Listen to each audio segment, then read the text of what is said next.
Good day, ma'am and sir. My name is Sharon, 35 years old. My height is 176 cm.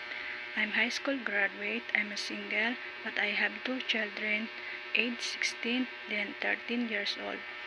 I have work experience as domestic helper in Saudi Arabia in 2 years, finished contract, and also in Hong Kong.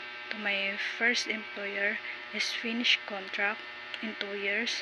Then second employer, only 6 months. I break my contract because I have family problem.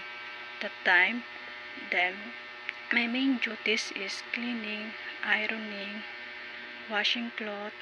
I'm doing marketing, also I car wash. Then I can cook basic foods. To my future employer, please trust me as your helper. I do my best, then I treat you as my own family, especially to your children. Thank you, ma'am.